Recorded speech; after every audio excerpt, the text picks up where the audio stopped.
믿음의 성도님들과 함께 오늘 창세기 15장의 말씀 속으로 깊이 들어가 보겠습니다. 네, 안녕하세요. 오늘 저희가 살펴볼 말씀은요.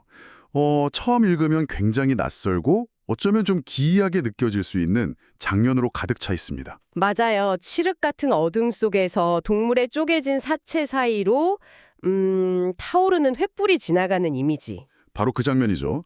이게 사실 한 사람의 실존적인 공포, 그 한 가운데서 시작되는 이야기거든요. 네, 바로 아브라함의 이야기입니다. 큰 승리를 거둔 직후에 찾아온 그 깊은 허무함과 두려움. 어쩌면 우리 성도님들의 삶 속에서도 비슷한 순간들이 있을 겁니다. 그렇죠. 바로 그 지점에서 하나님께서 어떻게 찾아오셔서 위로를 넘어선 영원한 약속, 이 방패와 횃불의 언약을 맺으시는지 오늘 그 놀라운 비밀을 함께 발견해 보겠습니다. 네, 좋습니다. 자, 그럼 먼저 창세기 14장의 상황부터 잠깐 짚어볼까요? 아브라함이 메소포타미아 연합군과의 엄청난 전쟁에서 승리하고 조카 롯을 구출합니다. 그야말로 인생 최고의 순간이었을 텐데요. 네, 영웅이 된 거죠. 그런데 바로 다음 장인 15장 1절에 보면 이후에 여호와의 말씀이 환상 중에 아브라함에게 임했다고 하면서 아브라함이 극심한 두려움에 사로잡혀 있었다고 나옵니다. 아니, 모든 걸 이겼는데 뭐가 그렇게 두려웠을까요? 이게 바로 뭐랄까 정상에서의 불안감 같은 건데요. 심리적으로 보면 크게 두 가지 공포가 있었을 겁니다. 두 가지요? 네, 첫째는 아주 현실적인 두려움이죠. 자기가 이긴 그 왕들이 연합해서 보복하러 오면 어떡하지? 하는 외부적인 위협. 충분히 그럴 수 있겠네요. 그리고 둘째는 훨씬 더 깊은 내면의 두려움이에요. 내가 이 모든 걸 이루었는데 이걸 물려줄 후사 하나 없으니 이게 다 무슨 소용인다 하는 그 실존적인 허무함이 덮친 거죠. 외부의 적에 대한 공포와 미래의 부재에 대한 절망감, 이 두 가지가 그를 짓누르고 있었군요. 바로 그 순간입니다. 바로 그 순간에 하나님께서 환상 중에 말씀으로 찾아오셔서 하시는 첫 마디가 정말 의미심장합니다. 두려워하지 말라. 이게 그냥 걱정 마 하고 등을 토닥여주는 그런 차원의 위로가 아니죠. 네, 느낌이 좀 다르죠? 이건 네가 두려워하는 그 모든 것보다 내가 더 크다는 뭐랄까 주권자의 통치 선언에 가깝습니다. 통치 선언이요? 네. 그리고 이어서 자신을 두 가지로 소개하시는데 이게 아브라함의 두 가지 두려움에 대한 완벽한 해답이 됩니다.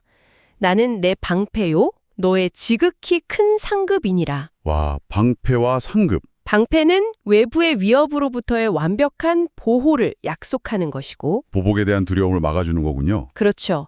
그리고 지극히 큰 상급은 그의 내면적 공허함, 그 후사가 없는 절망을 채워줄 궁극적인 보상이 하나님 자신이라는 선언인 겁니다. 여기서 정말 놀라운 건 그 상급이 어떤 물질이나 사람이 아니라 하나님 자신이라는 점이네요.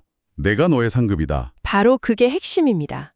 이건 오늘을 살아가는 우리 성도들이 세상에서 누릴 가장 큰 복이 하나님과의 관계 그 자체에 있다는 걸 보여주는 정말 중요한 대목이에요. 하지만 아브라함의 반응은 어땠나요?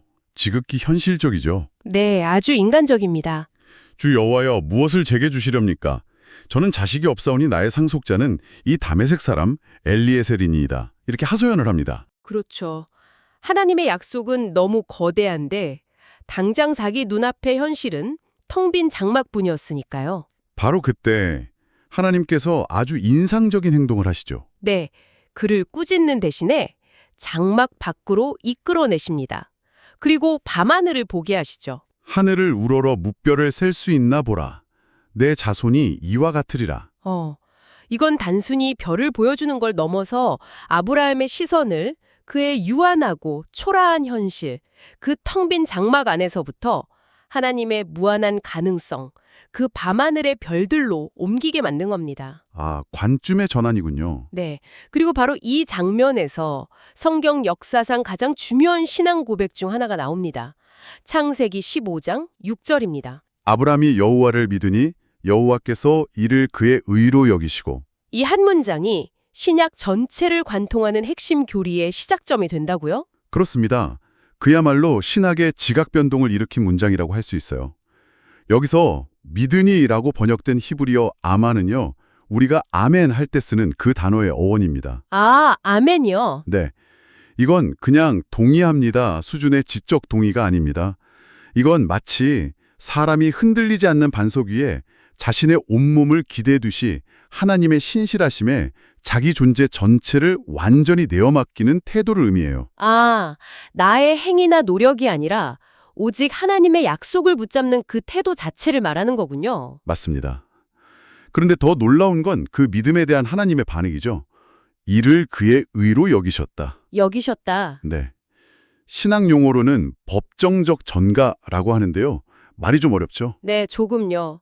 쉽게 말해서 판사가 법정에서 판결하듯이 하나님께서 아브라함의 어떤 완벽한 행위나 공로를 보고 너는 의롭구나 하신 게 아니라는 겁니다. 아, 그런 게 아니고요. 네, 그저 하나님을 신뢰하는 그 믿음의 상태 그 자체를 내가 의로운 것으로 간주해주겠다고 선언하신 거예요. 너는 원래 의로워가 아니라 너의 그 믿음을 보니 내가 너를 의롭다고 쳐줄게. 이런 뉘앙스군요. 정확합니다. 이게 왜 중요하냐면 수천 년 뒤에 사도 바울이 이신득의 교리를 설명할 때 바로 이 창세기 15장 6절을 핵심 증거로 가져오거든요. 와, 그 거대한 교리의 씨앗이 바로 여기에 있었군요. 네, 바로 여기서부터 시작된 겁니다.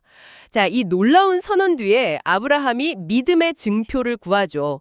그러자 하나님께서 좀 독특한 명령을 내리십니다. 3년 된 암소, 암염소, 순양을 가져와서 그 몸을 반으로 쪼개라고요. 네.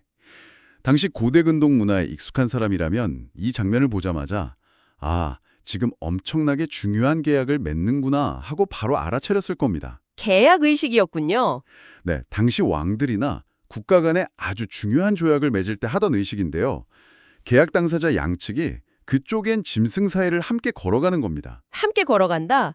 근데 왜 하필 동물을 쪼개는 거죠? 좀 섬뜩한데요? 그 섬뜩함이 바로 메시지입니다. 만약 내가 이 계약을 어기면 여기 이 짐승들처럼 내 몸이 쪼개져도 좋다. 즉, 자신의 목숨을 담보로 계약의 신실함을 서약하는 가장 강력하고 무서운 형태의 맹세였어요. 와, 자기 저주적 맹세라고도 부르던데요? 맞습니다. 목숨을 건 계약인 거죠. 그런데 이 언약 체결 직전에 분위기가 또 한 번 바뀝니다.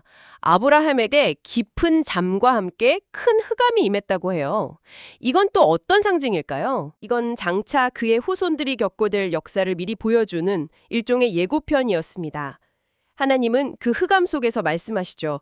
내 자손이 이방에서 객이 되어 400년 동안 그들을 섬기겠고 그들은 내 자손을 괴롭히리니. 이집트에서의 고난을 예고하시는 거군요. 네, 그런데 여기서 정말 놀라운 통찰은 이 고난의 예고가 언약의 파기나 실패가 아니라 오히려 언약이 성취되어가는 과정의 일부로 제시된다는 사실입니다. 고난이 언약 성취의 과정의 일부라니요. 굉장히 역설적으로 들리는데요. 그렇죠. 고통스러운 역사까지도 모두 하나님의 주권 아래에 있다는 걸 명백히 보여주는 대목입니다. 그러면서 아모리 족속의 죄악이 아직 가득 차지 아니함이라는 말씀을 덧붙이시죠. 아, 그 말씀도 있었죠?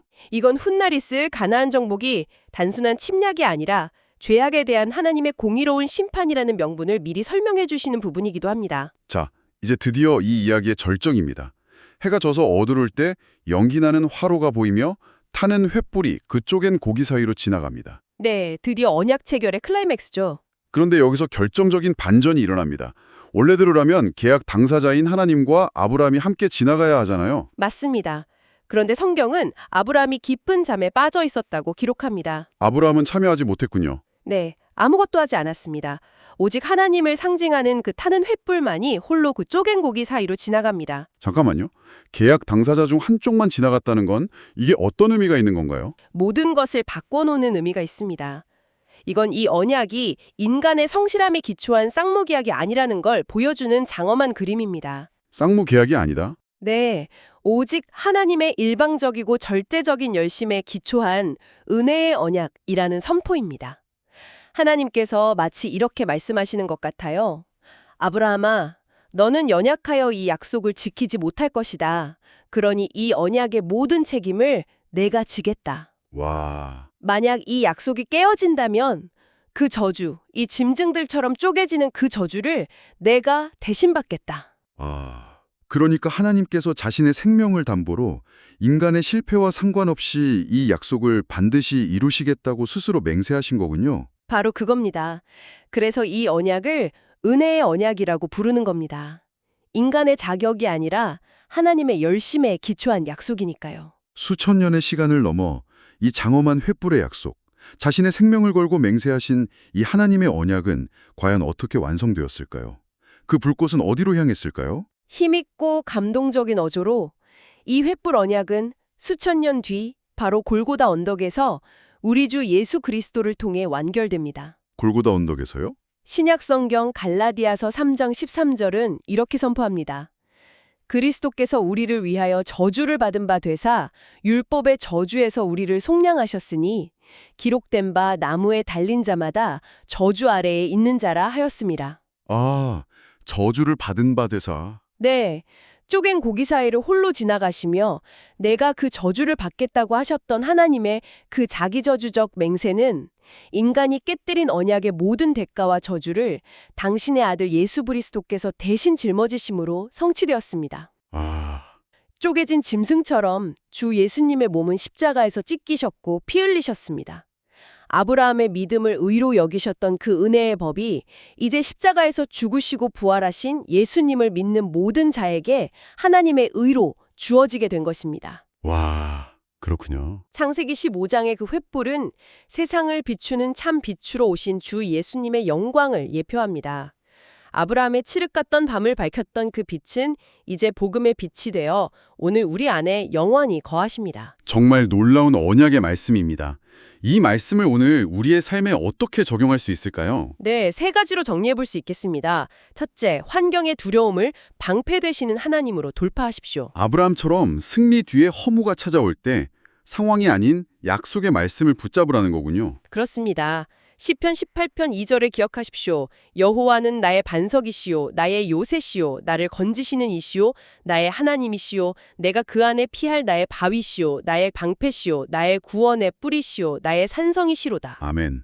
두 번째는 무엇일까요? 둘째, 보이지 않는 미래를 향해 별을 보여주시는 하나님을 신뢰하십시오. 내 삶에 아무 증거가 보이지 않을 때 하나님은 우리를 말씀의 별자리로 이끄십니다.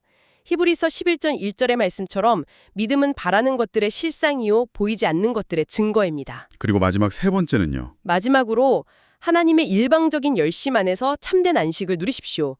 구원은 나의 완벽함이 아닌 하나님의 신실함에 달려 있습니다. 내가 쓰러지고 넘어져도 주 예수님의 언약은 멈추지 않습니다. 빌립보서 1장 6절을 확신하십시오. 너희 안에서 착한 일을 시작하시니가 그리스도 예수의 날까지 이루실 줄을 우리는 확신하노라. 사랑하는 하나님의 군사된 성도 여러분, 아브라함은 우리와 같이 연약한 사람이었지만 그를 찾아오신 하나님의 언약이 강했기에 믿음의 조상이 되었습니다. 네, 오늘 당신을 짓누르는 흑암이 있습니까? 당신의 미래가 쪼갠 고기처럼 찢겨 보입니까? 기억하십시오.